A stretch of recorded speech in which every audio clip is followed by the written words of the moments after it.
Olá, pessoal. Eu estou, de certa forma, até satisfeito, porque a gente está tendo um crescimento, sim, pequeno, mas constante. E eu acho que a gente vai chegar na barreira dos 100. Dizem que é a barreira mais difícil, né?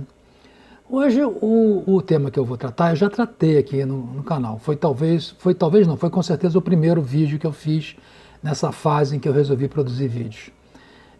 Com relação ao islamismo, né? Porque eu fico muito surpreso, entende, com algumas pessoas que parecem que não conseguem entender realmente o objetivo do islamismo e ainda consideram isso uma religião, né? Eu fico surpreso porque pessoas, às vezes, que a gente sente que são pessoas informadas, continuam incorrendo no mesmo erro, né? De entrar na onda de se preocupar com islamofobias e coisas desse tipo, né? E não criticar, entende, a questão islâmica por causa de esse tipo de constrangimento, né? É uma visão equivocada, porque o islamismo tem como finalidade a dominação do Ocidente, a dominação do mundo e a implantação da Sharia. É uma filosofia de dominação mundial, né? E é curioso, né? Como eu disse, pessoas que têm supostamente algum tipo de informação, algum nível de informação. Eu assisti ontem, por exemplo, um vídeo em que o Nando Moura fazia a sua explicação sobre o que está ocorrendo na Catalunha, esse problema secular de vários séculos de problemas de etnias lá.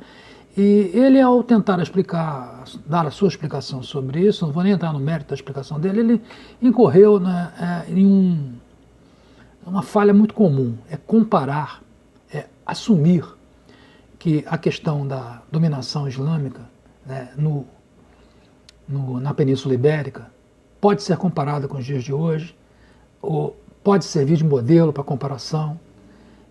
Até existiu na época, uma certa harmonia entre as três religiões monoteístas, mas isso não se repetiria hoje, por vários fatores. A dominação islâmica na Península Ibérica é um ponto fora da curva, né? Na verdade, veja bem, havia inclusive, além dessas harmonias que eu citei, havia alianças, às vezes, entre mouros e cristãos contra reinos cristãos. Eu vou citar um exemplo só que é muito conhecido. No ano de 960, o rei de León, que era o Sancho, ele estava doente, muito, muito gordo, enorme, ele não podia nem mais montar a cavalo. E ele foi deposto, né? Ele foi deposto. E ele foi se refugiar com a sua avó, que era a rainha. Na verdade, ela assumia o governo em nome do seu filho, que já tinha idade para ser o rei, mas ela continuava no poder. A Teuda, que era a avó dele, né? Ele foi se refugiar com ela. E ela ficou indignada com isso e resolveu fazer alguma coisa. E o que ela fez? Qual foi a solução que ela encontrou para resolver o problema do neto dela, que tinha sido deposto porque estava obeso? Ela se virou para os mouros. Ela foi ao Ramã III e pediu ajuda. Só que o Ramã viu nisso uma maneira de tirar vantagens.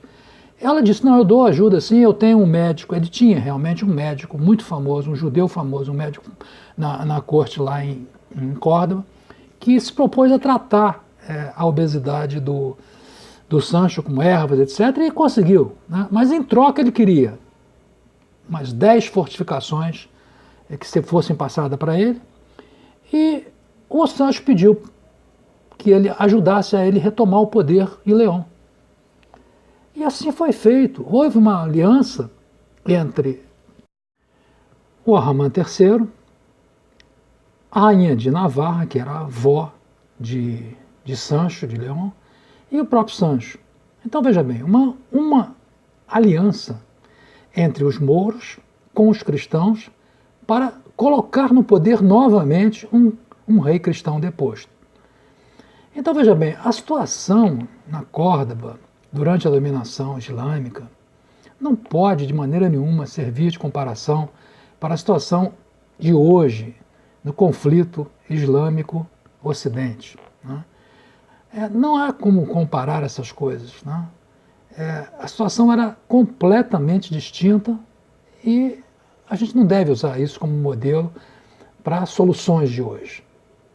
Então vem a questão agora que eu me propus a falar aqui, que é a da islamofobia, né? Esse termo que foi criado, né, segundo o Robert Spencer e o David Horowitz hoje é assessor do presidente Trump. Eles escreveram um livro, eles escreveram uma série de artigos que acabou se tornando um livro, alguns anos atrás, em que eles explicavam como esse termo tinha surgido. Tinha surgido, criado em 1990, pelos líderes da Muslim Brotherhood, lá no Egito, que é a organização radical islâmica, uma das mais fortes e geradora de grupos como Hamas, etc. Logo em seguida, uma islâmica moderada, e eu já tive a oportunidade de dizer naquele vídeo, aquele primeiro vídeo, que islâmico moderado existe, mas não tem voz.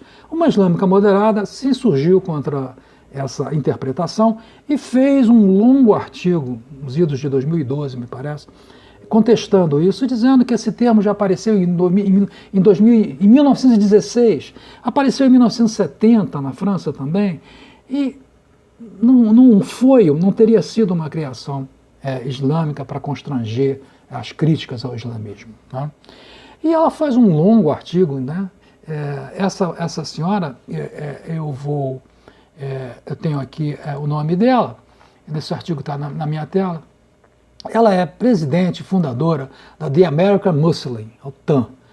Ela é a Sheila Musagi, né? Nesse longo artigo, que eu vou colocar na descrição para vocês verem, ela fez em 2012, mas fez umas atualizações em 2015, ela coloca uma longa lista no final do que ela chama, irônica que ela faz essa lista, do que ela chama everyone knows, quer dizer, todo mundo sabe, né? E ela ironicamente diz que aqueles todo mundo sabe, aquela lista de todo mundo sabe, não eram verdades. Ela começa esse texto dizendo: "The most commonly repeated false claims about Muslims and Islam are", quer dizer, as mais comuns alegações falsas contra os muçulmanos e os islãs são as seguintes. E ele diz: todo mundo sabe que a maioria dos terroristas são islâmicos. Todo mundo sabe que os muçulmanos não têm interesse no diálogo. Todo mundo sabe que os muçulmanos inequivocamente não denunciam terrorismo. Então, e aí vai uma série de todo mundo sabe, que ela ironicamente está dizendo que não é verdade, mas que é exatamente o que eles fazem, né? E a islamofobia, exatamente, se você criticar qualquer um desses pontos, qualquer uma dessas realidades, você é islamofóbico, né? Então, veja bem, não importa se o termo foi criado em 1916, em 1970, se foi criado ou não pelo Muslim Brotherhood em 1990, na verdade, pela pesquisa que eu fiz, eu não tenho tanta certeza como o Robert Spencer e o David Horowitz se foi criado em 1990. Mas o fato é que ele hoje, a partir de 1990, ele está sendo utilizado para isso, para constranger, para evitar-se que se critique qualquer atitude do islamismo, né? É um termo que funciona da mesma forma que a homofobia, né? Quer dizer, você pode ser um total tolerante ao mundo gay, você é tolerante, você não se importa, mas você se incomoda, por exemplo, com a propaganda para que os costumes gays sejam passados para toda a população de uma forma muito exagerada. Você se incomode com isso. Se você se incomodar e demonstrar isso, você é homofóbico, né? Embora você possa ter amigos gays, conviver com gays e não ter nenhum problema com isso, mas você passa a ser homofóbico porque você não gosta que isso seja propagandeado do jeito que é, né? Eu, por exemplo, acho que cada um vive como deve viver. Agora, fazer propaganda para que todo mundo viva daquela maneira, eu não concordo. E eu não sou homofóbico por causa disso, né? Então, essa questão do Islã e da homofobia, da islamofobia, realmente o termo foi criado para isso, para constranger, né? Porque você não pode absolutamente fazer nenhuma crítica, nenhuma atitude do Islã, né?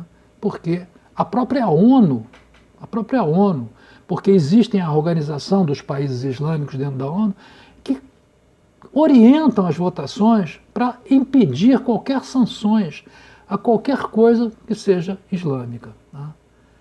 Você não consegue. Enquanto Israel já teve centenas de chamadas, os islâmicos, não, o Irã e qualquer outro país não tem. Né?